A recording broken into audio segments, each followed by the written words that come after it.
ከታላቁ መልአክ ከቅዱስ ገብርኤል ከቅዱስ ሚካኤል ጋር ወዳጆች ሆነን እንድንኖር ፍጹም ጸሎትን ነው የሚፈልገው። ንጹህ ጸሎትን፣ ደግ ጸሎትን ነው የሚፈልገው። ከልቦና ቂም የነጻ መሆንን ይፈልጋል። ወደዛ ስንሄድ ከመላእክት ጋር ወዳጅ እንድንሆን ያደርገናል ነው የሚለው ቅዱስ ኤፍሬም በድርሳኑ ላይ የሚነግረን። መላእክት ዘወትር እግዚአብሔርን ያመሰግናሉ። በዛ ምስጋና ውስጥ ሁሉ ጊዜ እንድንኖር በጸሎታችን እኛንንም ይረዱናል። እያንዳንዱ ከልብ የሚጸለይ ጸሎት ልባችንን ሰማያዊ እንጂ ምድራዊ አያደርገውም። የምድር ጣጣዎች ብዙ ናቸው፣ ብዙ ስቃዮች አሉ፣ የምናያቸው ብዙ የሚያስከፉ ናቸው። ሰማያዊ እንድንሆን ግን ምን ጊዜም ወደ እግዚአብሔር እንድናስብ እርዳታን ይሰጡናል። በዚህ በጸሎታችን ላይ በተለይም ሥርዓተ ቅዳሴው ላይ በጣም ከምንነሱት ነጥቦች ኪሩቤልን በሚስጥር የምንመስል ነው የሚለው። በእግዚአብሔር ፊት ያሉትን ኪሩቤልን እግዚአብሔር በሚስጥር የምንመስል በጸሎት ኪሩቤል የመምሰል ጸጋን ይሰጠናል እግዚአብሔር። እነሱም በሰማይም ቅዱስ ቅዱስ ቅዱስ ብለው እንደሚያመሰግኑት በሥርዓተ ቅዳሴ ውስጥ ተሳታፊ ስንሆንና ህሊናችን እዛው ቅዳሴ ውስጥ ሲኖር ምንጊዜም በምድር ያለን መላእክት ሆነን ነው የምንገኝ። ምድራውያን ሳንሆን በምድር የምንገኝ የመላእክት ጠባይ መላእክትን የሚመስል የቅድስና ታላቅ ምስጋናን ይዘን እንድንገኝ ነው የሚያደርገን። ጸሎት በፍርሃትና በክብር ውስጥ የሚጀመር ሂደትም ይኖረዋል። ምክንያቱም በስጋ ነው የምንገለጸው። ፈርተን የምንቀርብ እርዳን ቅዱስ ገብርኤል ብለን የምንለምንበት እግዚአብሔርን የምንማጸንበት። ነገር ግን ከዚህ ከፍርሃት ጋር በክብር የሚገለጸውን ነገር እናያለን። ተቀነዩ ለእግዚአብሔር በፍርሃት ወተሐሰዩ ሎቱ በረአድ ነው የሚለን ቅዱስ ዳዊት ሲዘምር። ለእግዚአብሔር ደስ እያላችሁ በመንቀጥቀጥና በፍርሃት ተገዙ ይለናል። ሁለት የሚጣረሱ ቃላት ያለባቸው ይመስላል። እየፈሩ እየተንቀጠቀጡ እንደገና ደስ እያላቸው። እግዚአብሔርን መፍራት የቅድስና ፍርሃት እንጂ የባርነት ፍርሃት አይደለም። የባርነት ፍርሃት ስጋዊ ወይም የስጋ ፍርሃት አይደለም። ይህንን ሰማይ እንደ ሻፎ ድንጋይ ጥሎ ይገለናል ብለን አይደለም እንፈራው።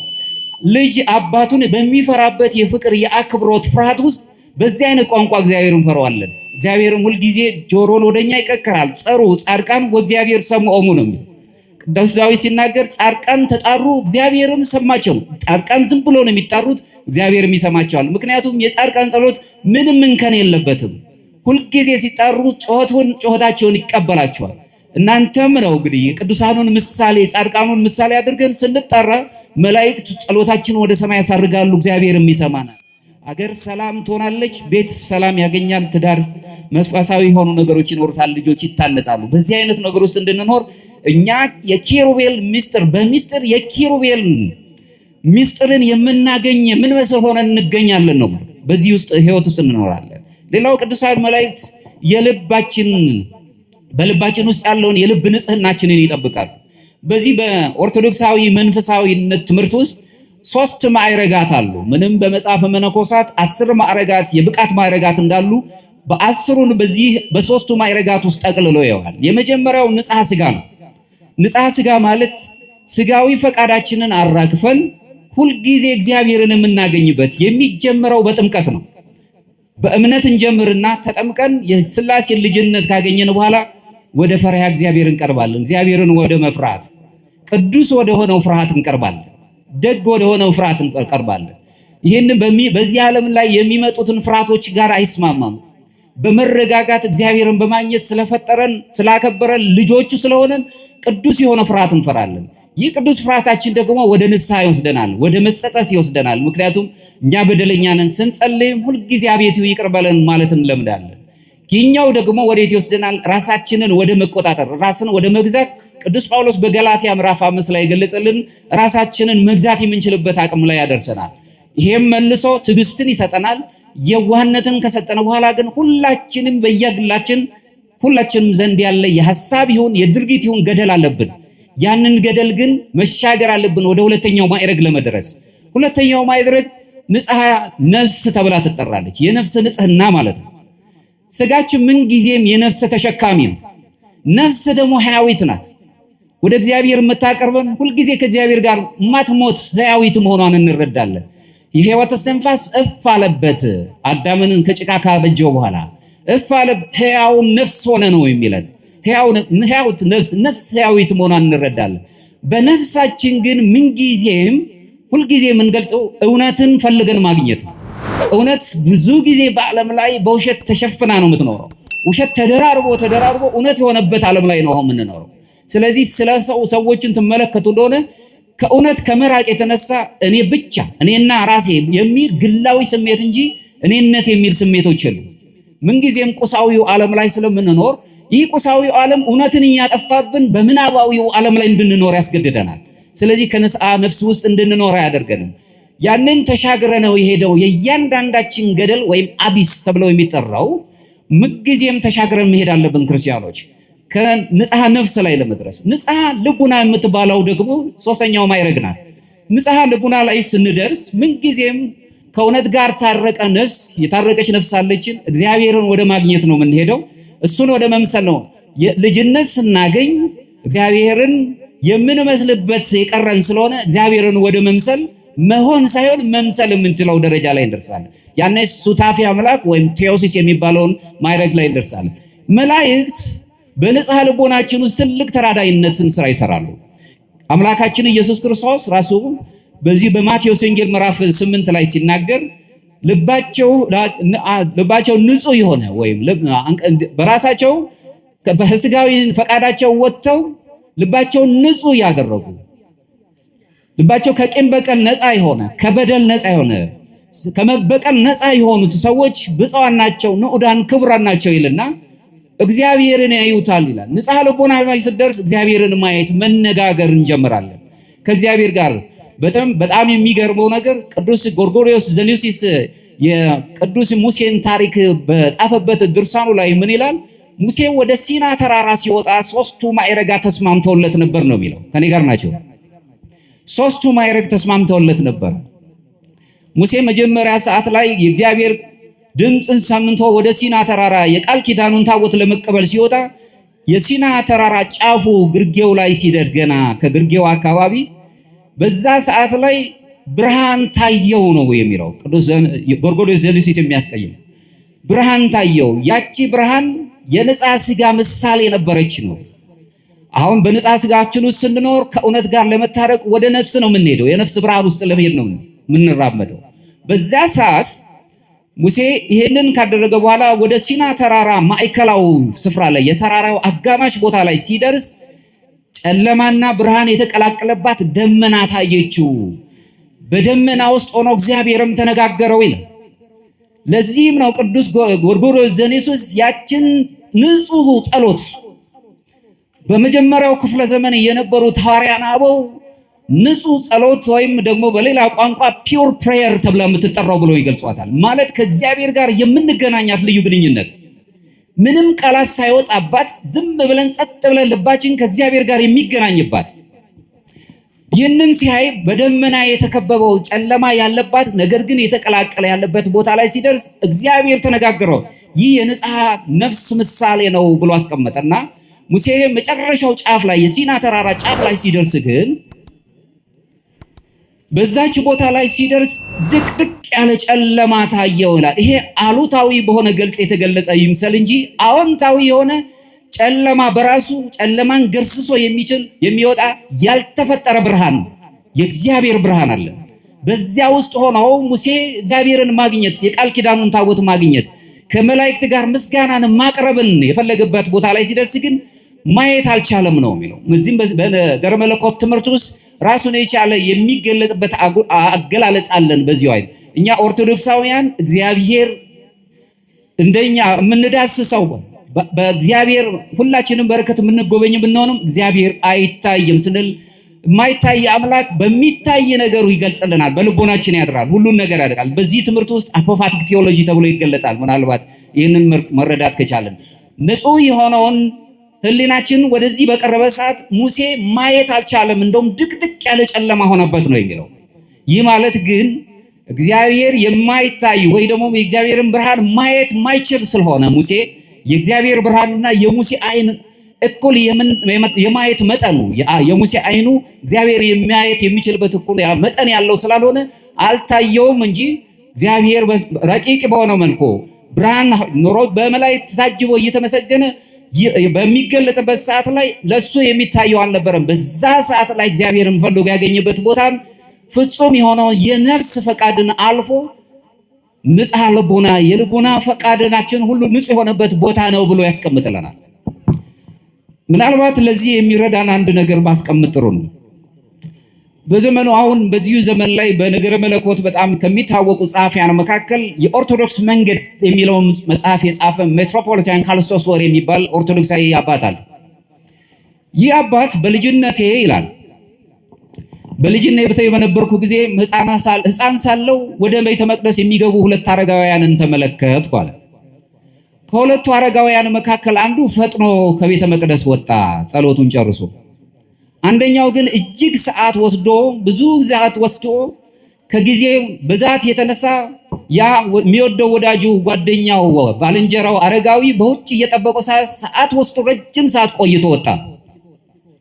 ሲወጣም ያንን ወዳጁ ቀድሞ የወጣው ባልንጀራው አረጋዊው ምን ያህል የምትጠይቀው ነገር ቢበዛ ነው ይህን ያህል ሰዓት የፈጀኸው አለው። ከነጋላሽ ዘግይቶ የወጣው አረጋዊ አባት ሲመልስ አንዳችም ለምነው የለኝም የምፈልገውም ነገር አልነበረኝም አለ። ታዲያ ሁሉ ሰዓት የፈጀው ምን ስታደርግ ነበር አለው። ቁጭ ብዬ እግዚአብሔርን ሳየው እኔን እንዲያየኝ ስፈቅድለት ውስጤን ሳየው እኔም ዝም ብዬ ስመለከተው ጊዜን ጨርሼ ወጣው አለ። ያ ነው ፒውር ፕሬየር፣ ንጹህ ጸሎት ማለት ያ ነው። ጸሎት በመጀመሪያ ክፍለ ዘመን የነበሩት አባቶቻችን ሐዋርያን አበው ጸሎት እቺ የምትባለው ንጹህ ጸሎት የምትባለው የአይምሮ ጸሎት ይሏታል። የአይምሮ ጸሎት ማለት ምንም ድጋም ምንም ንባብ ሳይኖር በህሊና ውስጥ ሁሉ ጊዜ ከእግዚአብሔር ፊት ቆሞ ራስን ለእግዚአብሔር አሳልፎ መስጠት፣ ቆሞ የሚያስጨንቀን ነገር ካለ ዝም ብለን እንዲያዳምጥ ማድረግ። እግዚአብሔር ይችላል፣ ሁሉም ማድረግ ይችላል። መላእክቱን እንዲልክልን ጸጥ ብለን ማዳመጥ። ቤተ መቅደስ ውስጥ ገብተን ተመልከቱ፣ ስርዓተ ቅዳሴው ማህሌቱ ባለበት ሰዓት ላይ ሌላ ጸሎት የለም። ማህሌቱን ቅዳሴው ውስጥ ነው መካፈል ያለብን።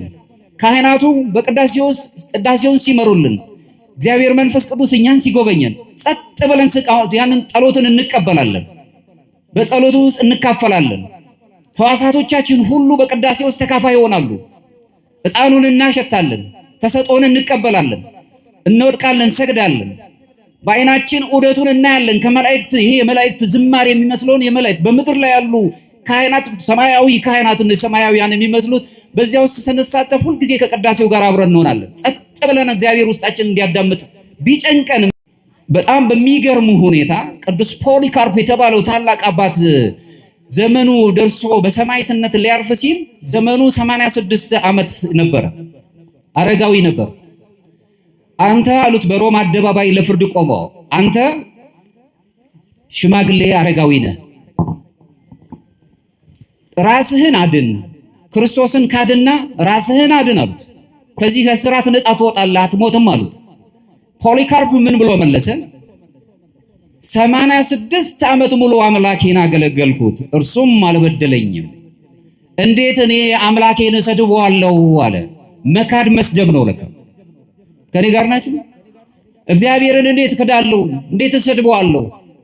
ይህን ባለ ሰዓት ሞቱን እንኳን እየቀረበ ሳልፍ በሞት እየተገለጠ በሰማዕትነት እየሄደ ሳለ መልአኩ ያጽናናው ነበር፣ ይረዳው ነበር። ሁልጊዜ ግን እነሱ በጸሎት ውስጥ ሁልጊዜ ከእግዚአብሔር ጋር ይገናኛሉ። ልባቸው የነጻ ስጋቸው የስጋ ፈቃድ የተራገፈላቸው ንጽሐ ነፍስ ላይ የደረሱ ከንጽሐ ነፍስ አልፎ ንጽሐ ልቦና ላይ የደረሱ ስለሆኑ ምን ጊዜም የሞት ጥላ በዚች ዓለም ላይ የምንሞተው ሞት አሰቀቃቸውም ነበር። ሁልጊዜ ወደ እግዚአብሔር ይሄዳሉ። በንጹህ ጸሎት ውስጥ ራሳቸውን አሳድሮ ይኖራል። የማህሌቱ፣ ቅዳሴው፣ አገልግሎታችን፣ ሰዓታቱ እነዚህ ሁሉ ሁልጊዜ መላእክትን መስለን እንድንቆም ነው። ካህናት ብቻ አይደሉም፣ ምዕመናንም በዛው ስንሳተፍ ትጉ ዘኢይነውም እያሉ ሲያዘሙ የማያንቀላፋ የማይተኛ ትጉ የሆነ አምላካችን አምላከ ነዳያን የድሆች አምላክ የሆነ አምላካችን ሁሉን የሚተኝ አምላካችን ሁላችንም በሱ ስንኖር በውስጡ ንጹህ የሆነ የልቡና ሲኖረን ሁልጊዜ ከእግዚአብሔር ጋር እንገናኛለን። መላእክትም እየረዱን ይመጣሉ። በንጹህ ልቡና ውስጥ መላእክት ጠባቂ መላእክት ትልቅ እገዛዎችን ያገኛሉ። ልባችን ንጹህ ሲሆን ደጎች ንጹሃን ብፁዓን እንባላለን። እግዚአብሔርም ደግሞ የማየትን እግዚአብሔርን በመንፈስ እንድናየው እድል ይሰጠናል። ንጽህና ሰማያዊ የሆነ ህይወትን ያድለናል። ንጽህና ሰማያዊ አብሮነትን ሁሉ ይሰጠናል ከሰማያዊው ክብር ጋር። በዚህም በዓለም ላይ ስብራት የገጠመው ዓለም ነው። ያውም ስብራቱ መጠገም በማይችልበት ደረጃ ነው ያለነው። ስቃይ ያለበት፣ አንዱ ያገኛል፣ አንዱ ይራባል። አንዱ ታላቅ ነገር ውስጥ ነው ያለው፣ አንደኛው ደግሞ ይወድቃል። እንደውም በጣም በሚደንቅ ሁኔታ ቅዱስ አምብሮስ ዘሚላን 5ኛው ክፍለ ዘመን የተነሳው ትልቅ አባት ሲናገር አንተ ለድሃው ስትሰጠው የራሱን ታስረክበዋለህ ነው የሚለው። ምክንያቱም ይህች ዓለም የጋራ በጋራ እንድንኖርባት እንጂ እንዲሁ በግላችን እንድንኖርበት የተደረገች አይደለችም። ሁላችንም በእጃችን ቅዱስ ባስልዮስ ዘቂሳርያ ሲናገር በቤት ውስጥ ያለው ዳቦ የድሃው ነው ብሎ ይነገራል። ከኔ ጋር ናችሁ? እኛ ለነገ ብለ ያስቀመጥነው ምንም ለሌላቸው ነው። ምክንያቱም በጋራ እንድንኖርበት እንጂ ለግላችን ብቻ እንድንኖር። ክርስትና የግል ህይወት አይደለም። ክርስትና አብሮ የምንኖረው ህይወት ነው። ከሌሎቹ ጋር አብረን መኖር። አሁንም ዮሐንስ አፈወርቅ 5ኛው ክፍለ ዘመን ላይ የተነሳ አባት ሲናገር አንተ ለድሃው ስትሰጠው ጎጡን፣ ጾታውን፣ ሌላው ይቅርና ሃይማኖቱን ብለህ አትስጠው፣ ስለ ክርስቶስ ብለህ ብቻ ስጠው አለ። ከኔ ጋር ናችሁ? እዚህ ላይ ሰውነት ነው የሚነግሰው። ሰውነት ሰው በመሆን ብቻ ማክበር። ሰውነታችንን ስናከብር እግዚአብሔር ያከብረናል። ሰውነትን ንቀ ነው። ሰውነት በጣም በሚደንቅ ሁኔታ እግዚአብሔር የፈጠረው የእጁ ስራ ነው። ረቂቅ ነው። ምስጢራዊ የሆነ ይዘት ያለው ማለት ነው። በምስጢራዊ ህይወት ራሱ ቅዱስ አትናቴዎስ ዘእስክንድርያ ሲናገር ምን ይላል? እኛ አማልክት ዘበጸጋ እንባል ዘንድ እሱ ክርስቶስ ወልደ እግዚአብሔር ቃል ሰው ሆነ ነው የሚለው። ሰው ነው የሆነው። ሰው ሆኖም በግሪክኛው ኬኖሲስ የሚባለው ሰው ሆኖም ራሱን ዝቅ አደረገ። ከፍ ልላለሁ ብሎ የነበረው አዳም አምላክነትን የተመኘውን ዝቅ ብሎ አምላካችን ወደ ምድር ወርዶ አማልክት ዘበጸጋ አድርጎን ከፍ አደረገን። ሰው ክቡር ነው። ሰው በሰውነቱ ሰው የሆነ ሳለ ማን ተብሎ የሚጠየቅ አይደለም፣ ሰው ነው። ስለዚህ ከምንም ነፃ የሆነ ከምንም አይነት ከወንዝ ጣጣ ወይም ደግሞ ሌላው ይቅርና እንኳን ሰው በመሆኑ ብቻ መርዳት አለብህ ብሎ ቅዱስ ዮሐንስ አፈወርቅ እንደነገረን ስንሰጠው ግን እየረዳ ነው አይደለም፣ የራሱን እየሰጠ ነው። ምክንያቱም ብዙ የዓለም የሆነው የጋራ የሆነውን ነገር ዓለም ለግሉ አድርጎ ወስዶታል። አሁንም ቅዱስ የጠቀስኩት ኦርቶዶክስ መንገድ የተባለው መጽሐፍን የጻፈው ሜትሮፖሊታን ካልሶስ ወደ ሲናገር የክርስትና ጉልላት ትልቁ ከፍተኛውን ቦታ ይህ ነው። ይኸውም የጋራ ጥቅም የሆነውን መሻት ይላል። ሰው ብቻውን ይሆን ዘንድ መልካም አይደለም። መጽሐፍ የሚነግረን ነው። አዳም ለአዳም ብቻ የተገለጸ ለሁላችንም ነው። ገዳማውያን እንኳን በማይበር ይኖራሉ። በማይበር በገዳም ውስጥ ይኖራሉ። በማይበር መላእክት ምሳሌ የሆኑትን መነኮሳት ጋር አብሮ ይኖራል። ስለዚህ ሰዎች በሰዎች ሁላችንም አንዳችን በአንዳችን ውስጥ ነው ያለነው። የዛኛው ቁስል የኔ አይሰማኝም የራሱ ጉዳይ የምንልበት አይደለም። የሱ ችግር የኔ ነው። እሱ መብላት መጠጣት ካልቻለ እኔም ነገ መብላት መጠጣት አልችልም። ምክንያቱም በላተኛ ያዝብኛል፣ ቀማኛ ያዝብኛል። ሰው በሰውነቱ ክቡር መሆን አለበት። በዚህ ውስጥ መኖር ምንችል መሆን አለብን ነው። ቅዱስ ባስልዮስ ዘቂሳርያው ሲናገር ምን ይላል? ጢስ ንቦችን ከቀፎቻቸው እንደሚያባረራቸው መጥፎ ጠረንም ርግቦችን እንደሚያርቃቸው ኃጢአት እንዲሁ ጠባቂ መላእክትን ያርቃል ይላል። ግልጽ ነው አይደል? ከኔ ጋር ናችሁ? ጠባቂ መላእክትን የሚያርቀው ኃጢአት ነው። ይህ ማለት ግን እግዚአብሔር ኃጢአተኞችን አይወዳቸውም ማለት አይደለም። ኃጢአታቸውን ግን ይጸየፋቸዋል። መላእክት ሁልጊዜ ያዝናሉ። የሚጠብቁን መላእክት በኃጢአት ውስጥ ስንኖር ያዝናሉ። እኛን የሚጠብቁን ሁልጊዜ አያንቀላፉም፣ ይጠብቁናል።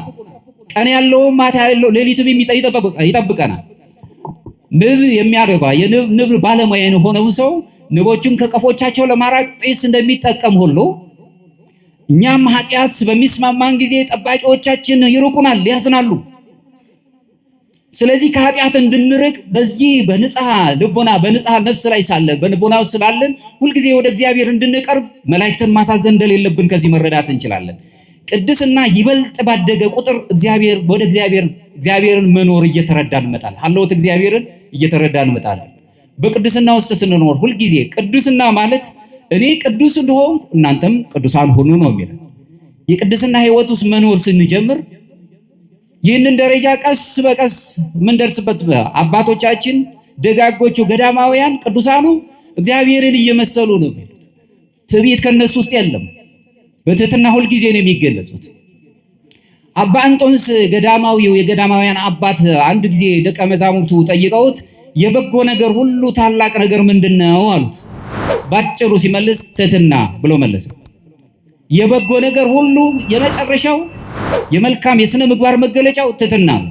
ለሰደበ ስድብ አላለም መጽሐፍ። ለገዳይ ግደል የሚል አላለም፣ አልተናገረም። ሰይፍነ ወደ ሰገባ መልስ ነው።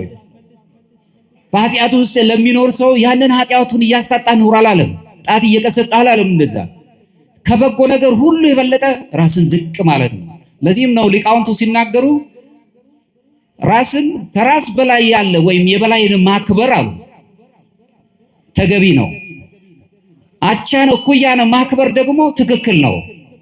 የበታችን ግን ማገልገል ግን አምላክነት ነው ብለስ ዝቅ ብሎ ያገለገለን አምላካችን ነው። ሳንፈልገው ያገለገለን የወደደን አምላካችን ነው። ስለዚህ ዝቅ ብለን ትንንሽ ታናናሽ ናቸው የምንላቸው ሕፃናትም በእድሜም ይሁን በኑሮ ደረጃም ይሁን በእውቀት ደረጃም ይሁን እነዛን በሰውነታቸው አክብረን የእግዚአብሔር የእጁ ስራዎች ናቸው ብለን አክብረን ስናከብራቸው አገልግሎታችንን አማልክት ዘበጸጋ ያደርግልናል። አምላካችን ዝቅ ብሎ እኛን አገለገለን። መጻተኞቹን በጣም ኃጢአተኞች ናቸው የተባሉትን በሱ ፊት አቅርበው ይህች ሴት በሙሴ ሕግ መሰረት ልትደበደብ በድንጋይ ተወግራ ልትሞት ይገባታል ብለው ሲያመጡለት ከእናንተ መካከል ኃጢአት የሌለው ሰው ይውገራት አላቸው። ሁሉም ኃጢአታቸውን ተናበቡ፣ ወደ ጨለማው ሸሹ። ኃጢአት ያሸማቅቃል። ያን ጊዜ ከሳሾችሽ ወዴት አሉ አለች። በአጸፋው ክስ አልጀመረችም። ጌታ ሆይ የት እንዳሉ አላውቅም አለች። ዳግመኛ እንዳትበድይ ብሎ መለሰላት። ለሚበድሉን በደል አይደለም፣ ለሚከሱን ክስ አይደለም። ለሚከሱን ሰዎች መልካም ጸሎት ነው፣ ልቡና እንዲሰጣቸው መጸለይ ነው። ክርስትና ይህንን የሚነግረን ስለሆነ ቅዱሳኑ ሕይወትን ይህንም ሲነግረን ነፍስ ከጥላቻ ከርኩሰት ወይም ንጽህናን ከሚያጎሉ የነፍስ ንጽህና፣ የስጋ ንጽህና፣ የልቡና ንጽህናን ከሚያጎሉ ነገሮች ከትዕቢት፣ ከማታለል፣ ከሐሰትና ከቂም በቀል ከምሬት ሁሉ መጠበቅ ሲጀምር ጠባቂ መላእክት ሁሉ ጊዜ ከኛ ጋር ነው የሚሆነው። ደስተኛ ነው፣ በመላእክት ዘንድ ደስታ ይሆናል። ከክፉ ነገሮች ሁሉ በራቅንና በበጎነት ተገልጠን ስንኖር አዎ በጣም በዓለም ላይ አሁን ትህትና እንደ ሞኝነት ነው የሚቆጠረው። ትሁት የሆነ ሰው ዝም የሚል ሰው በጣም በሚደንቅ ሁኔታ አላዋቂ ነው። አላዋቂ ሆኖ ነው ዓለም የሚመለከተው። ይረግጠዋል፣ ይጠቀጥቀዋል። አባ ይስሐቅ ሶርያዊው ሲናገር ምን ይላል? ዝም ማለትን ልመድ። ዝም ማለት ግን አለመናገር ማለት አይደለም። የት መናገር እንዳለብህና የት መናገር እንደሌለብህ ለይተህ ማወቅ ነው። ይህንን ካለ በኋላ መልሶ ምን ይላል አባ ይስሐቅ ሶርያዊው? አላዋቂ መሆን ይሻልሃል። አዋቂ ሆነ ከምትሰቃይ አላዋቂ ብትሆን ይሻልሃል። ምክንያቱም አንተ ከምታውቃቸው ዕውቀቶች የማታውቃቸው ዕውቀቶች ይበልጣሉና። ዓለም ብዙ ነው፣ ተመልከቱ። ብዙ ንግግሮች አሉት፣ ከዕውቀት ጋር የለበትም። በኦርቶዶክሱ ዓለም ዕውቀት ሂደት እንጂ ፍጻሜ ሆኖ አያውቅም። በዕውቀት አይደለም እግዚአብሔርን የምናገኘው።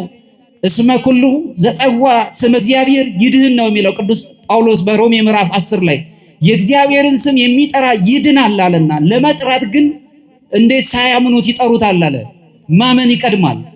ለማመን ደግሞ ያልሰሙት ሰዎች፣ ያልተማሩ ያላወቁት ሰዎች እንዴት ያምኑታል አለ። ስለዚህ ዕውቀት አስፈላጊ ቢሆንም የዕውቀት ግን ጥግ ሆኖ አዋቂ ነን ብለን እንድንመጻደቅ የሚያደርገን ነገር የለም። የክርስትናው በኦርቶዶክስ ዓለም ዕውቀት የምንለው በጥበብ የታሸ ማስተዋል የሚችል አርቆ ማየት የሚችል ለምን እንዴት ብሎ ወዴት ብሎ መጠየቅ የሚችልና ከፍርድ ይልቅ ሁልጊዜ አርቆ ማሰብ የሚችል ለትውልድ የሚያገለግል ትውልድን የሚያንጽ ነገር። ዛሬ እኛ ይህንን ተጋፍጠናል፣ ይህ ችግር አለብን። ነገ ግን ትውልድ ሊያልፎ የሚችለውን ለትውልድ ጥላቻን እየሰጠን ማደግ አንችልም። ትውልድ ባለበት መልኩ አሁን ያለውን ትውልድ በጥላቻ ማነጽ አንችልም፣ በበቀል ማነጽ አንችልም። ማለፍ ስንችል ግን ቅድም ያነሳውላችሁን ቅዱስ ፖሊካርፑን ቅዱስ ኢግናቲየስ የተባለውን ምጡል አንበሳን እሱን ያነሳውላችሁ በጥላቻ አይደለም ይቺን ዓለም ያለፉ። እስከ 4ኛው ክፍለ ዘመን የሰማዕታት ደም እየፈሰሰ ጥላቻን አልሰበኩም። በሞታቸው ውስጥ ምንጊዜም ቅድስናን ማለፍ የሚችሉበትን ከ4ኛው ክፍለ ዘመን በኋላ ቤተክርስቲያን በአደባባይ ስትወጣ ከካታኮምብ ከግንቡ ውስጥ ከዚህ ከዋሻ ውስጥ ወጣ ለዓለም ስትታይ ያን ጊዜ ክርስቲያኖች ሰላም አግኝተው እንዲኖሩ ያደረገው የሰማዕታቱ ደም ነው፣ የቅዱሳኑ ጸሎት ነው፣ የመላእክት ተራዳይነት ነው። ስለዚህ ትውልዱ መያዝ ያለበት ከጥላቻ ይልቅ መልካም እሳቤን ይዞ መኖር። አዎ ያስቸግራል። በጣም ከባዱ ነገር ጠላትን እየወደዱ መኖር ነው። ወዳጆቻችሁን ብትወዱ እነሱ ይሄንን አሕዛብ ያደርጉታል። እኔ ግን እላቸዋለሁ አፍቅር ቢጸከ ከመ ነፍስከ፣ ጠላትን ውደድ ወዳጅህንም ውደድ። ወንድሙን ጎረቤት ያለውን ውደድ። ጎረቤት የትኛው ነው ጎረቤት እንልን እንችላለን? የትኛው ባልንጀራዬ? ቃየል ወንድሙን አቤልን ገሎ ሲመጣ የአቤል ደም ጮኸ፣ ከእግዚአብሔር ቅድመ እግዚአብሔር ደረሰ። ወንድምህ አቤል የት አለ የሚለው ጥያቄ ሁላችንም ዘንድ አሁን ይጮሃል። ወንድምህ የት ነው ያለው? ብዙ ጾም አዳሪ ወገኖች አሉ። ብዙ የሰው ጆሮ የጠማቸው የተራቡ ወገኖች አሉ። ዳቦ ላይሆን ይችላል ድምጻችን የሚሰማ ማን ይስማን የሚሉ ወገኖች አሉ። በጣም በታናሽ ቦታው ላይ ያሉ ግን ሁልጊዜ ሰው የሚረባቸው ወገኖች አሉ። የት ነው ያሉት? ቃየል አቤል ወንድምህ የት አለ ሲባል የወንድሜ ጠባቂ ነኝ ብሎ ነው የመለሰ። ዓለም እያለ ነው ያለው እኔ ራሴን እንጂ ስለ ሰው አያገባኝም እያለ ነው። በእያንዳንዳችን ሕይወት ውስጥ ግን እኛ ክርስቲያኖች አንዳችን ለአንዳችን መጽሔት ነን፣ መስታወት ነን። በውስጣችን እኔ በእናንተ ውስጥ እናንተ በእኔ ውስጥ አላችሁ፣ አነባችኋለሁ፣ ታነቡኛላችሁ። እኔም ራሴን በእናንተ ውስጥ አያችኋለሁ። ይህንን ማድረግ ስንችል ጠባቂ መላእክት የነፃ ልቡና ላይ ትልቁን ተራዳይነትን ይሰራሉ። ከቅፋት ስንርቅ በበጎነቱ ስንገለጽ ምንጊዜም መላእክት ደስታቸውን ይገልጻሉ፣ በደስታ እንድንኖር ያደርጉናል። ሌላው ክርስቲያናዊ ሕይወት ውስጥ በምንኖርበት ጊዜ ቅድስና ያለው ሕይወት መኖር ይኖርብናል። በዚህ ውስጥ ስንኖር መላእክት ይራዱናል። ቅዱስ ጴጥሮስ ሐዋርያውም በታሰረበት ወቅት ውስጥ በግብረ ሐዋርያት ምዕራፍ 12 ከቁጥር 7 ላይ የጌታ መልአክ ባጠገቡ ቆመ ይላል። ብዙ የታሰርንበት የሥጋ እስራቶች ሊኖሩ ይችላል። ራሱ ሐሳባችን ራሱ በብዙ ነገር ውስጥ ገዝቶን ያለው ይሄ የሥጋ ሐሳብ ምንጊዜም በማጣት ሕይወቱ ስለምንኖር ስለ ሰማያዊ ነገር ሲነገረን ይከብደናል። ረቂቅ ነው፣ ልክ ነው፣ በአንድ ጊዜ እዛ እንደርስ። ሁሉም ነገር የክርስትና እድገቱ ቀስ በቀስ ዛፍ እንኳን ባንዴ ልድግ አይልም፣ ስር መስደድ አለበት። ከዛ ወደ ላይ ካደገ በኋላ ግን ይበቃኛል እድገቴ ነው አይልም፣ ወደ ጎንም ያድጋል። ለሌሎች ዋርካ ይሆናል፣ ጥላ ይሆናል። ክርስቲያኖች ለሌሎች ቤዛ ናቸው፣ ጥላ ናቸው። እድገታችን ወደ ሰማይ ስንመለከት አምላካችንን የምናይበት፣ በጸሎታችን አምላካችንን የምንለምንበት፣ ከመላእክቱ ጋር አብረን የምንዘምርበት፣ ወደ ጎን ደግሞ ለዚህ ፍጥረት ሁሉ ለሚከሰን ፍጥረት በሞት ጥላ ውስጥ እንኳን ሆነን ለሱ ለሁሉም ጥላ የምንሆንበት ክርስቲያኖች ለካ እንዲህ ናቸው የሚያሰኘን።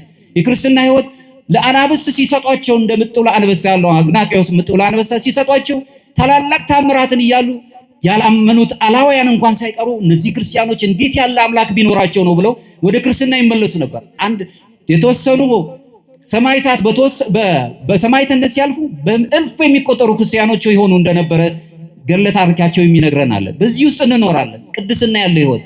ስለዚህ ቅዱስ ጴጥሮስን በእስር ቤት ሳለ የጌታ መልአክ መጥቶ በፊቱ ቆመ፣ ይጠብቀውም እንደነበር እንረዳለን። በዚህ ውስጥ እናያለን። ከስህተት ትምህርት ስንነጻ ምንጊዜም ኦርቶዶክሳዊት ቤተክርስቲያንን ትምህርት የምታስተምረውን ይዘን ስንሄድ በህሊናችን መቆም ስንጀምር የእግዚአብሔር ረዳትነት በመላእክቱ ውስጥ ይገለጽልናል፣ መላእክትን ይልክልናል። በዚህ ውስጥ ሁልጊዜ የጎደለን ነገር መሙላት ይችላል። ይሄ አሁን በምድር ላይ ያለው ነገር እግዚአብሔር አስጨንቀውም ብለን እንዳናስብ። ሐዋርያቱ ክርስቶስ እያስተማራቸው የነበሩትን ምዕመናን ተሰብስቦበት በነበረበት ሰዓት ላይ ሐዋርያት በጣም ስለ ሰው ልጆች የሚያስቡ ስለነበር ሳይመሽባቸው በጊዜ ሸኛቸው። የሚበላ ነገር ስለሌለን ጦማ አዳሪ እንዳናደርጋቸው፣ ጦማ አሳደራቸው እንዳትበል በጊዜ ሸኛቸው አሉት። ሐዋርያት ለስጋችንም ይጨነቃሉ፣ ለነፍስ ብቻ አይደለም። ለቁመተ ስጋ የሚያስፈልገው ነገር ይጨነቃሉ፣ ለዕለት ጉርሳችን ለምናስበው። አምላካችንም ስለኛ ስለሚያስብ አንዳች የሚበላ ነገር አላቸው፣ ጥቂት ዓሣ ጥቂት እንጀራ፣ ያንንም ባረከላቸው፣ ተትረፈረፈ፣ በሉም ጠጡም፣ ደስ አላቸው። ለነፍስ ምግቧ የሆነውን ቃል እግዚአብሔርን ከመገባቸው በኋላ ለስጋ ደግሞ የሚያስፈልገውን ሰጣቸው። ከኔ ጋር ናቸው። በስጋ ለተጨነቅንበት ነገር መሙላት የሚችል እግዚአብሔር ነው፣ ዓለም አይደለም። አያስብልንም፣ ያስብልናል። ከዚህ በላይ ግን የተራብንበት የነፍስ ረሃብ አለን። እግዚአብሔርን ወደ መምሰል የሚያቀርበን ወደዛ የምንሄድበት እሱን መሙላት ስንችል ሁልጊዜ እግዚአብሔርን ወደ መምሰል እንቀርባለን። ምክንያቱም እኛ የስጋ ጥርቅም ብቻ አይደለንም፣ ነፍስ መንፈስ የሚባል ማንነት አለን። በዚህ ውስጥ መኖር እንችላለን። ይህንን እናያለን። አሁንም በዚህ ሕይወቱ ስንኖር በቅድስና ሕይወታችን ስንኖር ምንጊዜም እግዚአብሔር ጠባቂ መላእክት ምዕመናንን በመከራ በስደትና በፈተና ውስጥ ሁልጊዜ ያጠነክረናል። በፈተና ውስጥ እንኳን ሆነን እሱን ፈተናውን መልካም አድርጎ እኔ እግዚአብሔር ስንዴ ነኝ ኢግናቲዮስ የተናገረው ቅዱስ የታላቅ ሰማዕት ምጥውላ አንበሳ የተናገረው እኔ እግዚአብሔር ስንዴ ነኝ። ስንዴ መስዋዕት ነው፣ ለቤተ መቅደስ የሚቀርብ ነው። በአናብስት ውስጥ እፈጫለሁ፣ ክርስቶስንም እመስላለሁ፣ ሰማዕትም እሆናለሁ። በሞት አልተሰቀቀም። በመከራ ውስጥ ደስ አለው። መልአኩ መጥቶም ተራዳው። በመልአኩ ሁላችንም የጎደለን ነገር የሚያስጨንቀንን ነገር አምላካችን ይረዳናል፣ ከፈተና ያወጣናል። በዚህ በምናስበው በምናወጣው ኑሮ አልተሟላለንም፣ ሕይወት ተመሰቃቅላለች፣ የጎደሉ ብዙ ነገሮች አሉ። ነገር ግን ሁልጊዜ እግዚአብሔር ከኛ ጋር ስላለ እስትንፋሳችን እስክትቆረጥ ድረስ ግን መልአኩን ይልክልናል። አንድ ቀን እግዚአብሔር የምንፈልገውን ነገር ይሰጣናል። ከዚህ በላይ ግን የሰማይ ዋጋ አለን። ሰማይንና በሰማይ ያለውን ክብራችን እንወስዳለን። ሌላው ጠባቂ መላእክት በቴዎሲስ በግሪክኛው ቴዎሲስ እናንተ የመለኮት ባህሪ ተካፋዮች ናችሁ የሚለውን የቅዱስ ጴጥሮስን መልእክት ምክንያት አድርገን በዚህ ውስጥ ደግሞ እርዳታቸውን እንመለከታለን። አማልክት ዘበጸጋ የሚያሰኘንን በጣም የሚደንቀው ነገር የእግዚአብሔር ቤተሰቦች ሰው በተለይ ኦርቶዶክሳዊ ትምህርት እኛ በምድር ላይ የቀረን ሰው የሚባል ግዙፍ እንደው እዚሁ ላይ የምንቀር ሰዎች አለንም። ከሞትን በኋላ ትንሣኤ ያለን ብለን የምንሰብክና እግዚአብሔርን ወደ መምሰል ነው የምንቀርበው ብለን የምናምን ሰዎች በጣም በሚገርም ሁኔታ ሰው በራሱ ሰውነቱን ንቆት ሰውነቱ ወደ ጎጥ ወርዶ በወንዝ ተከልሎ ወንዘኛ ለመሆን በጣም ጥረት ላይ ነው አሁን ያለው። እኔና ራሴ ብቻ ብሎ ነው የሚያስበው። እንደውም በተሳሳተ መልኩ ሰው ራሱን ወዳድ ነው ይላሉ። ሰውማ ራሱን ቢወድ ተፈጥሮን ያከብር ነበር። ሰው አሁን ያለው በዚህ በምድር ላይ እየተሰቃየ ያለው ለራስ ጥቅም ብቻ በመቆሙ ነው። እኔ ብቻ ላግኝ ነው።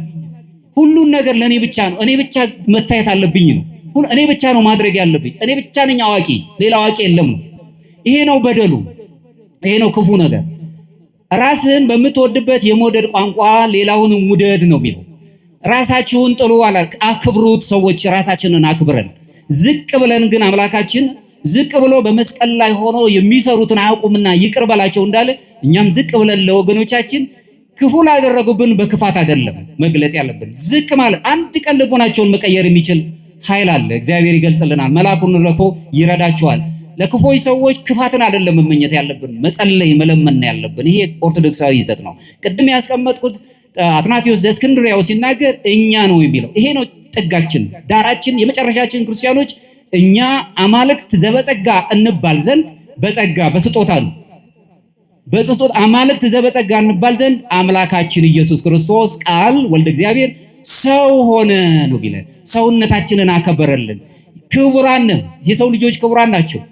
ሰው ራሱን የቻለ መብት አለው፣ ሐሳብ አለው። ሐሳቡን የሚያዳምጥለት ያስፈልገዋል። ሐሳቡን መናገር የሚችልበት ቋንቋ አለው፣ ቃላቶች አሉ። እነዚህ ቃላቶች ግን ወደ እግዚአብሔር በሰጠው ተጠቅሞበት ሰዎችን ሊጠግንበት የሚገባ መሆኑን በዚህ መረዳት እንችላለን።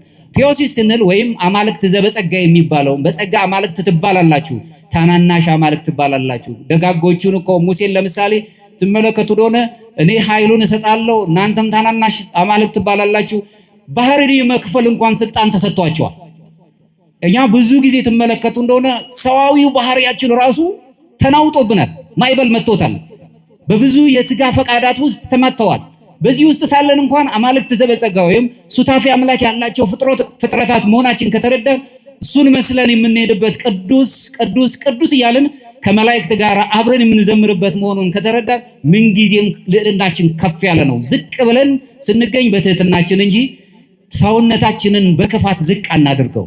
በእርገት ከፍ ያደረገን አምላክ ሁልጊዜ አዳም ከኛ እንዳንዱ ሆነ ብሎ ይህንን አካላችን በተለይ ቅዱስ ባስልዮስ ሲናገር ያልተዋሃደውን አላሳረገውም ነው የሚለን። ከኛ ጋር ስለተዋሃደ በፍጹም ፍጹም ሰው ፍጹም አምላክ በቅድስት ድንግል ማርያም ማኅፀን በጠባብ ደረት በአጭር ቁመት ተወስኖ ተወልዶ እኛን ስላገለገለን እሱ እኛን ሆነ፣ እኛ የሆነውን ሁሉ ሆነ ነው የሚለው። ከኃጢአት በስተቀር እኛን ሆነ ነው የሚለው። በዚህ ህይወት ውስጥ ሁላችንም ከፍታውን የምናገኘት። ይህ ማለት ግን ንስሐን የምንይዝበት በበጎ ስነ ምግባር የምንገለጽበት ጸሎታችን በጸሎት የምንደገፍበት በሌላ መደገፊያ የለንም። ክርስቲያኖች ሌላ መደገፊያ የለንም።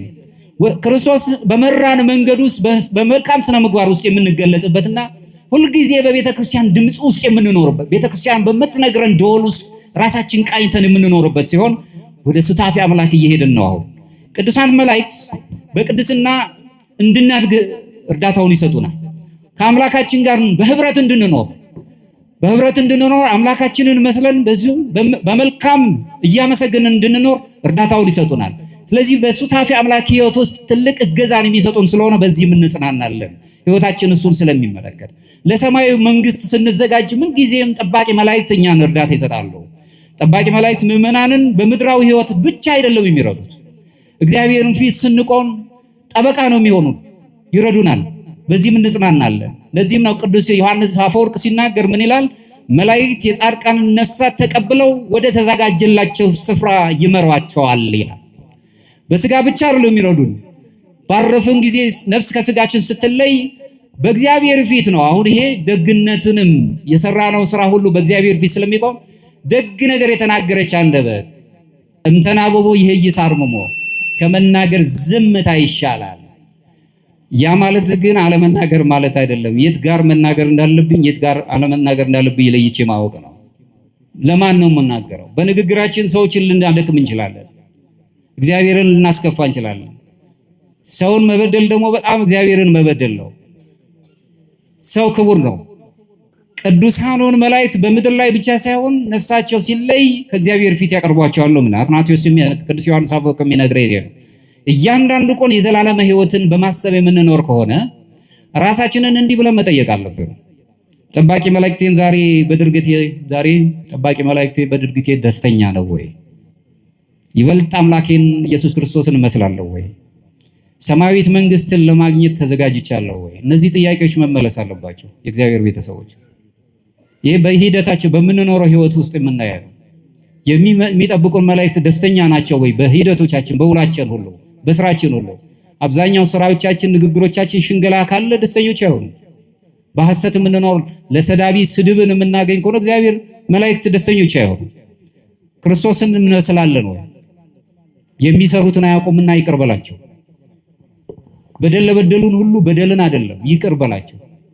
ዘመን ሙሉ የበደለውን በቀኝ የተሰቀለውን ሽፍታ በመንግስት በመጣ ጊዜ አስበኝ፣ ያቺ ቃል ብቻ ዛሬ በገነት ትገባለህ እስኪባል ድረስ ተደረሰ። ቃላቶች ያንጻሉ፣ ይገላሉ። ሰማያዊ መንግስትን ሁሉ ጊዜ እናስባለሁ ነው። ጠባቂ መላእክት ምን ጊዜም እግዚአብሔርን መፍራት እንዲኖረን እድል ይሰጡናል። ይህ ማለት ደግሞ እግዚአብሔርን መፍራት ራሱ የጥበብ ሁሉ ጥበብ ነው፣ በጥበብ መኖር ነው። ብዙ ጊዜ ሊቃውንቱ እንደሚናገሩት ዕውቀት ብቻ ሁሉ ነገር የሚያከናውን ይመስላቸዋል። በኦርቶዶክስ ዓለም ዕውቀት ከዕውቀት በላይ ቅድስናን፣ ከቅድስና በላይ መንፈሳዊነት። ስለዚህ በመንፈሳዊ ነገር ምክንያቱም ዕውቀት ይላሉ አይምሮዊ ነው። ዕውቀት አይምሮን ትመግባለች። አይምሮ አዋቂያን ነው የምታደርገን። ጥበብ ወይም ደግሞ ማስተዋል ግን ለባዊት ናት። አርቀን እንድናይ ማሰብ ባወቅኩት ዕውቀት እውነት ስለመናገር ትክክለኛውን ዕውቀት አውቄያለሁ ወይ? የምናገረው ንግግር ለዛኛው ይጠግናል ወይ? ለትውልዱ ማሻገር የሚችል ነገር ነው ወይ የተናገርኩ ያለሁት? ማስተዋልን ይፈልጋል። በጥበብ የታሸችውን ዕውቀት መያዝ እንድንችል ነው። እዚሁ ላይ እንግዲህ ጥበብ ይሄንን ከሆነ እግዚአብሔር መልአክ በሚፈሩ ሰዎች ዙሪያ ይሰፍራል ያድናቸዋልም ነው የሚለው ቅዱስ አባ እንጦንስ ሲናገር ሁልጊዜ ዘወትር የእግዚአብሔር ፍርሃትን በዓይኖቻችሁ ፊት አኑሩ ይላል። የእግዚአብሔርን ፍርሃት በዓይኖቻችሁ ፊት አኑሩ። እግዚአብሔርን መፍራት ሰዎች በጣም የሚገርመው ነገር ራሳችንን ማክበር ሲያቅተን ሌሎችን ማፈር አንችልም። ሰው ራሱን ማክበር ሲጀምር ማክበር ከራስ ነው የሚጀምረው። ማክበር ማለት ራስን ማክበር ተፈጥሮን ማክበር ማለት ነው። እኔ የተፈጠርኩት የራሴም አይደለሁም። በነገራችን ላይ ሰዎች የራሳቸውም አይደሉም። ቅዱስ ጳውሎስ ሲናገር አንተሙ ታቦቱ ለእግዚአብሔር፣ እናንተ የእግዚአብሔር ቤተ መቅደሶች ናችሁ። ቅዱስ ጴጥሮስም የመንፈስ ቅዱስ ማደሪያዎች ናችሁ። ራሱ ቅዱስ ጳውሎስ መልሶ ይልናል የራሳችሁ አይደላችሁም፣ በደሙ የተገዛችሁ የእግዚአብሔር ቤተ መቅደሶች ናችሁ ነው የሚለው። ቤተ መቅደስ ጸብ፣ ክርክር አያስፈልጋትም። ቤተ መቅደሱ ሳሜት አይመቸውም። ቤተ መቅደሱ በቀል አይመቸውም። መለያየት አይፈልግም። ቅንነት ብቻ ነው የሚፈልገው። ስለዚህ የራሳችሁ አይደላችሁም ብሎ የግል ማንነታችንን ጥያቄ ውስጥ አስገብቶ እንዴት ነው የሰው ልጅ በወል ማንነቱ ስቃይ የሚያየው? ከዚህኛው ወንዝ ነው የመጣሁት ከዛኛው ነው ብሎ ስቃይ የሚገባው? ሰው በሰውነቱ ክቡር ነው። ሰውን ማክበር ብቻ ነው። በሚናገረው ቋንቋ መግባቢያ ነው። ዕውቀት ሆኖ አያውቅም፣ ወይ ደግሞ የሰው ልጆች መለኪያ ሆኖ አያውቅም። በመናገራችን ብዙ ነገሮች መረዳት እንችላለን። መጻሕፍትን ማንበብ ማወቅ እንችላለን። በአካባቢ ያለውን የባህሉን ሂደት መረዳት እንችላለን። መልካም ነገር ነው። ግን የልዩነት መንገድ ሊሆን አይገባም። ልክ ነው። በመጀመሪያው በባቢሎን ዘመን ቋንቋ ልዩነት ሆኖ የልዩነት ምልክት ሆኖ ተገልጿል። በጰራቅሊጦስ ግን ቋንቋ በራሱ በቋንቋው ሰዎች አንድ እንዲሆኑ ተደርጓል። ድምጻቸውን ሐዋርያት እንዲሰሙ ተደርጓል። ቋንቋ ስለተገለጸላቸው በዛ የተለያዩ ዓለማት የመጡት ክርስቲያኖች የሐዋርያትን ወይም አይሁዳውያን የሐዋርያትን ቋንቋ ሰምተው እነዚህ የሚናገሩት ብለው አምላካቸውን እንዲሰሙ እንዲያደምጡ ተደርጓል። ልዩነትን መሆን አይችልም። በያዝኩት የቆዳ መልክ ማን ነው ልባል አይገባም። በተወለድኩበት አካባቢ ገሌ ነው መባል ሰው ነው የሚባል ነው ማንነት ያለኝ። በሰውነት ገዝፎ ሲመጣ ያን ጊዜ ነው ወደ ስነ ምግባር ጠባይ ማሰብ የምንጀምረው። በስነ ምግባር ውስጥ በፍቅር ውስጥ መገለጽ እንደሆነ ፍቅር ማለት ሊቃውንቱ ሲናገሩ በልቦና ላይ የተተከለ የመውደድ ኃይል ማለት ነው። ንጹህ የሆነ ደግነት ያለው እየጠሉ መውደድ እየጠላ ነው የወደደን አምላካችን እኔንም እሰሉ ነው ያለው። ዝም ብሎ ዓለም ሲጠላን እያፈቀር ነው መኖር። በሞት ውስጥ እንኳን ስንግ ደስ እያለን የሚሄድ ይሄ ረቂቅ ነው። ዓለምን ማሸነፍ ማለት ይሄ ነው። ሲገል በመግደል አይደለም፣ ሲጠላ በመጥላት አይደለም፣ ሲዋሽ እየዋሸን መኖር አይደለም። እውነትን እየገለጽን እውነት አንጻራዊ ሆና አታውቅም በክርስትናው ዓለም። እውነት ናት፣ አማናዊት ናት። ምክንያቱም እግዚአብሔር እውነት ስለሆነ በእውነት መኖር እንጀምራለን። በዚህ ውስጥ ሳለን እንጦንስ እንደዚህ ሲናገር አባ እንጦንስ የአባቶቻችን አባት ሲናገር ምን ይላል? የመነኮሳቱ አባት ዘወትር እግዚአብሔርን ፍርሃት በዓይናችሁ ፊት አኑሩ። እግዚአብሔርን መፍራት ማለት የቅድስና ፍርሃት ማለት ነው። ይሄ የሥጋ ወይም ደግሞ የባርነት ፍርሃት ነገሮች ይመጣሉ፣ ይጠፋሉ። አሁን ብዙ የሚያስፈሩ ነገሮች አሉ፣ ምን እንደሚከሰት ማናውቃቸው። አሁን ለምንሄድባቸው ለምንነሳባቸው ነገሮች የተለኩ የማይመስሉ እንዲህ ቢመጣብኝስ እንዲህ ቢሆንብኝስ ብለን የምንፈራቸው ብዙ በህይወታችን ውስጥ የሥጋ ውጣ ውረዶች አሉብን። እግዚአብሔርን መፍራት ማለት ግን የአክብሮት ፍርሃት ነው፣ ዝቅ ማለት ነው። ዝቅ ብለን እግዚአብሔርን ማገልገል ነው። እንጦንስ የሚያስረዳን ይህንን ነው። ክርስቲያኖች ለእግዚአብሔር ክብርን ቅድስና ያለውን ክብር መስጠት አለብን። በህሊናችን ድምጸት ውስጥ መኖር አለብን። ለህሊናችን መታዘዝ። ህሊና ዳኛ ነው። በየትኛውም ቀን የሰራነውን ነገር ማታ ስገባ የሰራው ምንድነው ይለናል። ምንድነው ያደረግከው ይላል። ከህሊና ዳኝነት ማምለጥ አንችልም። አንዳንድ ጊዜ ህሊናችን እንሸሸዋለን። ህሊናን ለመሸሽ ባልተወሰኑ ነገሮች ውስጥ እንገባለን። ከተለያዩ ቦታዎች እንሸሸጋለን። ህሊና ሁሉ ጊዜ ነፍሳችንን ያጨማድደዋል። ክፉ ነገር ሰርተን ከሆነ ደግ ነገር ያደረግን ከሆነ መልካም ነገር ከሆነ ግን ይሄ መልካም ነው፣ ይሄ የተደረገው ግን እኔ አይደለሁም መደረግ ስላለበት ነው፣ እኔ መብላት ስላለብኝ ያም ወገኔ መብላት አለበት ብለን እናስባለን እንጂ ስለሰጠውት አለ። እንደውም ሰዎች ስጦታን ሳይሆን አካፋዮች ናቸው። ሁለት ያለው አንዱን ይስጥ። ይህ ቋንቋ ማካፈል እንጂ ፍጹም ስጦታ አይደለም። ፍጹም ስጦታ ሲሆን ግን ወጣቱ ባለጠጋው ሰው ክርስቶስ ፊት ቀረበና መንግስትን እንድወርስ ምን ላድርግ አለው። ሕግጋትን ፈጽማል። ያም ወጣት ሰው ባለጸጋ ምን አለ? ይህንንማ ከልጅነት ጀምሮ ፈጽሜያለሁ። እንግዲያስ አለ ፍጹም ልትሆን ከወደድክ ያለህን ሽጠህ ለውጠህ ለነዳያን ሰጠህ ተከተለኝ አለው። እንዳለመታደል ሆኖ አላደረገውም። ከኔ ጋር ናችሁ። ፍጹም ስጦታ ማለት ያለንን 100% መስጠት ማለት ነው። ለኛም የሚያስብ አምላክ ግን ሁለት ያለው አንዱን ይስጥ ነው ያለው። ብዙ ሐሳብ ያለን ሐሳቢያችንን እናካፍል። መልካም ሐሳብ ብዙ ከእውቀት ጋር የተያያዙ የጥበብ ሂደቶች ካሉብን አንሸሽግ፣ ለወገናችን እንስተው። ብዙ ወጣቶች ዛሬ በብዙ ጭንቀት ውስጥ ነው ያሉት። እናቴ አባቴ ፊት መሞት የለብኝም ብለው በረሃ ውስጥ እየሄዱ ነው ያሉት። ወንዝ ባህር እየወሰዳቸው ነው ያለው። ለነሱ መልካም ሐሳቤን ነገር ይሄም ይሻገራል፣ እናልፈዋለን። የምንሻገርበት መንገድ መልካም ሐሳቢያችንን መለገስ፣ በዚህ ውስጥ መኖርን መልካም ነገሮችን ይዞ መኖር። ህሊናችንን ብቻ ሳይሆን ለፈተናዎቻችን ፈተናን ለሚፈጥሩ ነገሮች ሁሉ ራሳችንን ጥንቁቅ አድርገን መሄድ አለብን። ከመላእክቱ ጥባቂት ጋር በተሻለ ሁኔታ በምን መልኩ ልገናኝ ብለን መጠየቅ አለብን። መንፈሳዊ ህይወታችን በሚፈጠርበን ውድቀት ውስጥ ወይም ድቀት ሊገጥመን ይችላል። ያ ውጊያ ነው፣ አይቀርም። እንወጣለን፣ እንወርቃለን፣ እንነሳለን። ምክንያቱም ስጋ ለብሰናል።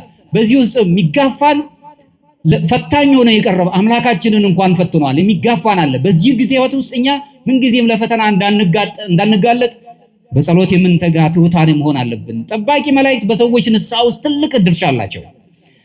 ንስሐ በሚገባ በአንድ ክርስቲያን ኃጢአተኛ በእግዚአብሔር መልአክ ፊት ትልቅ ደስታ ይሆናል። የሉቃስ ወንጌል ምዕራፍ 15 ከቁጥር 10 ላይ መጽሐፈ መነኮሳት ሲናገር ምን ይላል? ንስሐ ሰተውበት ጸጋ እምድኅረ ጸጋ። ንስሐ ማለት በጥምቀት ካገኘንበት ልጅነት ካገኘንበት ሁለተኛ የይቅርታ በር ነው ብሎ ይነግረናል። አርቦን ነው። የሰው ልጅ ጥምቀት ካገኘ በኋላ እንደገና ኃጢአት ሊስማማው በሚችልበት መንገድ ላይ ሲሄድ ሊወድቅ ይችላል። ከውድቀት የምንነሳበት ደግሞ ንስሐ ማለት መጸጸት ማለት ብቻ አይደለም። ቀድሜ በተናገርኩት ኃጢአት ዳግመኛ ያንን ኃጢአት ላለመስራት ቃለ መሐላ መፈጸም ማለት ነው። ከአበ ነፍስ ቀርበን የምንናገራቸው በዚህ ነገር እጠየቃለሁ ብለን ስንናገር አምላካችን ይረዳል። በዚህ ውስጥ ይሄንን ስናቀርብ አምላካችን መላእክቱም በሰማያትም ደስ እያላቸው ይኖራል። ለዚህም ነው አሁን ቅዱስ ኤፍሬም ሶርያዊ ሲናገር የንስሐ እንባ ከብዙ ምድራዊ ሀብቶች ይልቅ የከበረ ነው ይላል። ሀብት ካገኘንበት የበለጠ ነው በንስሐ ስናነባ። ሰዎችን በድለን እንደሆነ በደሌ ጥሩ አይደለም ብለን ውስጣችን ሲያዝን፣ ሰዎችን አስከፍተን ከሆነ እግዚአብሔርን በድለን አስቀይመነው ከሆነ በእንባ ንስሐ ውስጥ ስንኖር የከበረ ካለን ሀብታችን የከበረ ነገር ነው በእጃችን እያዝን ነው። ቅዱስ ኤፍሬም የሚነግረን ነው። የንስሐ እንባ ነፍስን ሁሉ ያጥባል፣ ነፍሳችንን ንጹህ ያደርጋል፣ ልባችንን ሁሉ ያነጻናል፣ በመንፈሳችን የበቃን ያደርገናል። እነዚህ ሶስቱን ማዕረጋትን ይዘን እንድንሄድ እድል ይሰጠናል። በእኛ ውስጥ ያለው የእግዚአብሔርን መምሰል ታላቅ ጸጋን ይዘን እንድንሄድ እድል ይሰጠናል። ከእግዚአብሔር ስንርቅ የሚያዝነው አምላካችን እግዚአብሔር ጠባቂ መላእክቶቻችንም ያዝናሉ። ምንጊዜም ከተግባሮቻችን በሄድን ቁጥር ወደ ድህነት ወደ ተባለው ድህነትን ወደምናገኝበት ሱታፌ አምላክ ወይም ቴዎሲስ በግሪክኛው ወደዛ የምንሄድበት ጉዛችን ይሰናከላል። በሐዘን ውስጥ እንድንኖር ያደርገናል።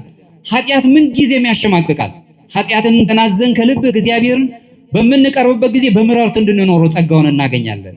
በዚህን ሰዓት ንስሐ ስንገባና ከእግዚአብሔር ጋር ስንገናኝ ሰማይ ራሱ ደስ ይለዋል።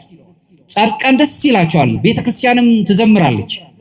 ጠባቂ መላእክትም በጣም ደስ ይላቸዋል። ሁልጊዜ ከኛ ጋር ነው ያሉት።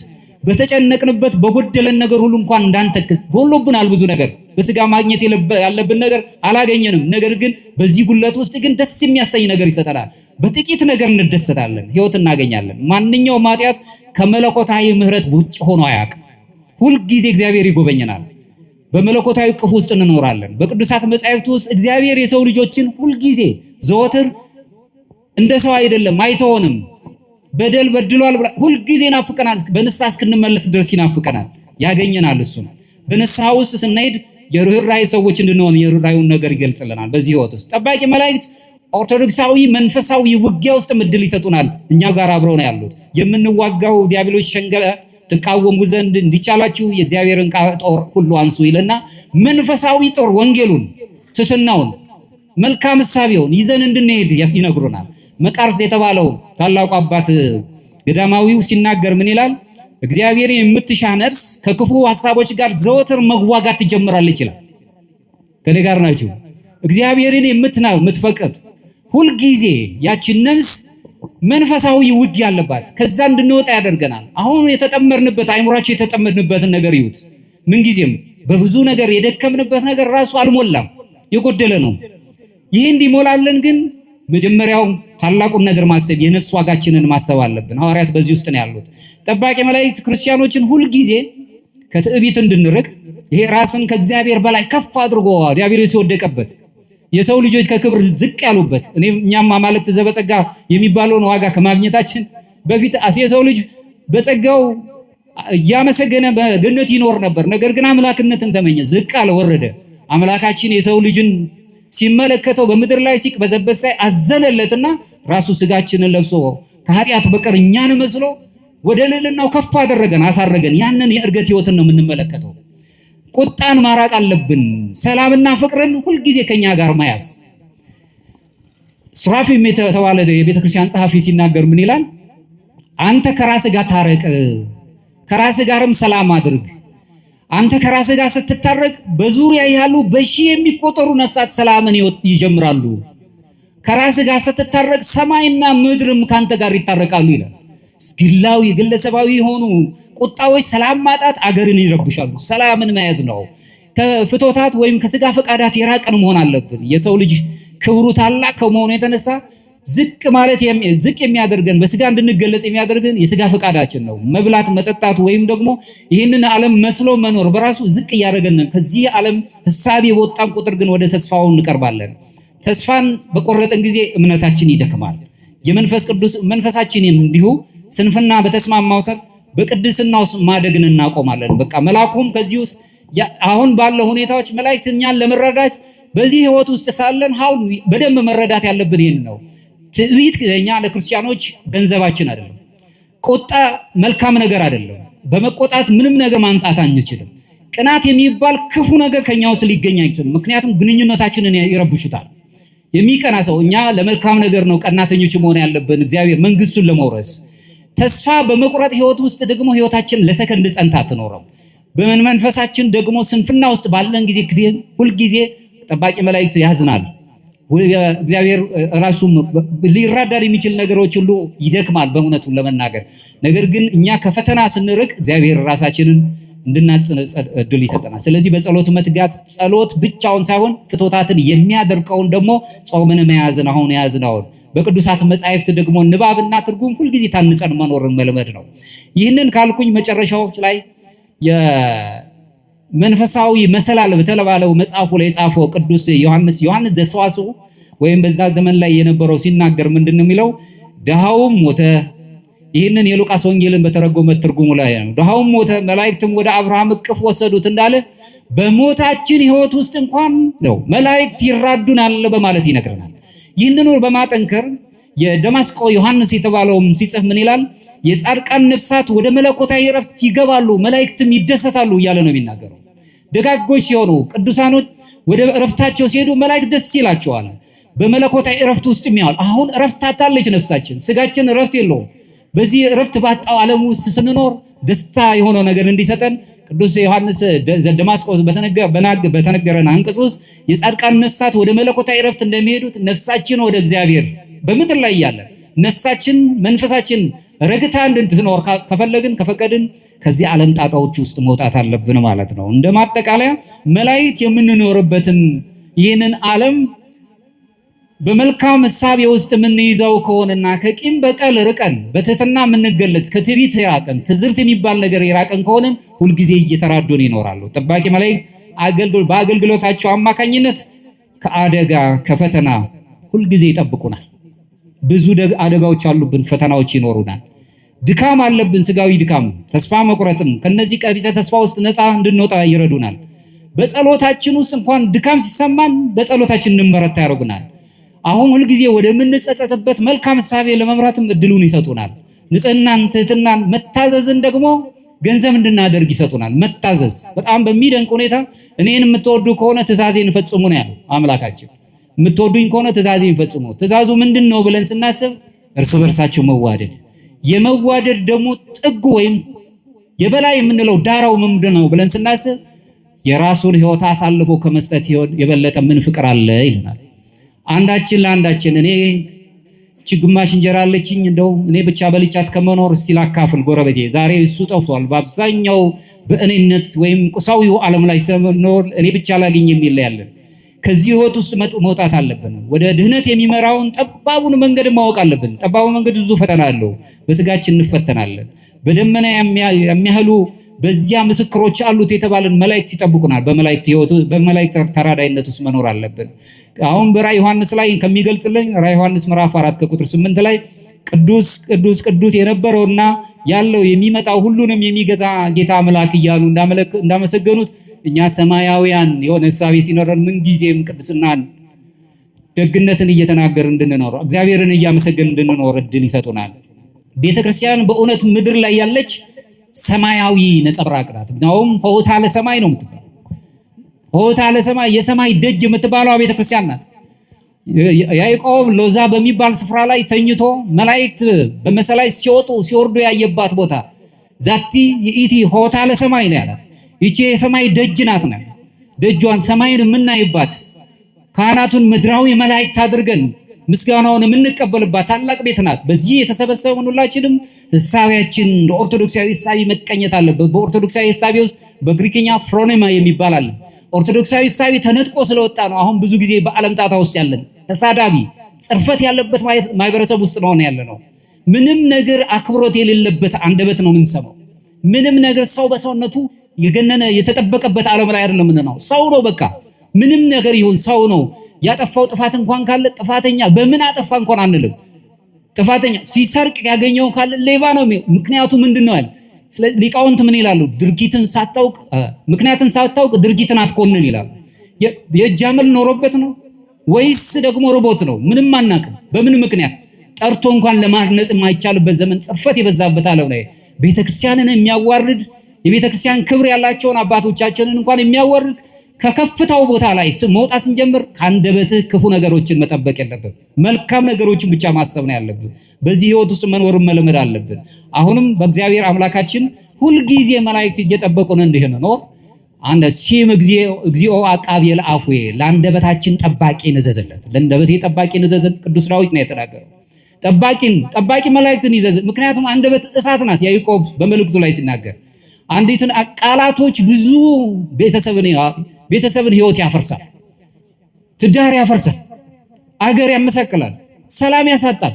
መልካም ቃል ደግሞ ይጠግናል ባጸፈው ሁሉን ነገር ማድረግ የሚችል መላእክት ይደሰታሉ። ጠባቂ ንዘዝላት። ከመናገር ዝምታ ይሻላል። ዝምታ ታላቅ ነው። ዝምታ ግን ቦታው አለው። በዝምታ ውስጥ መኖር የምንችልበት።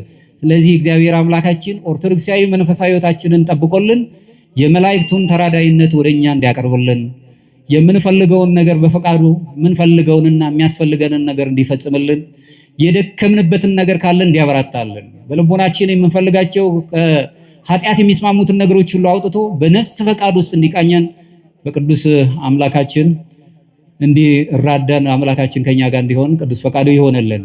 የመላኩ የቅዱስ ሚካኤል የቅዱስ ገብርኤል ተራዳይነት ከኛ ጋር ይሁን።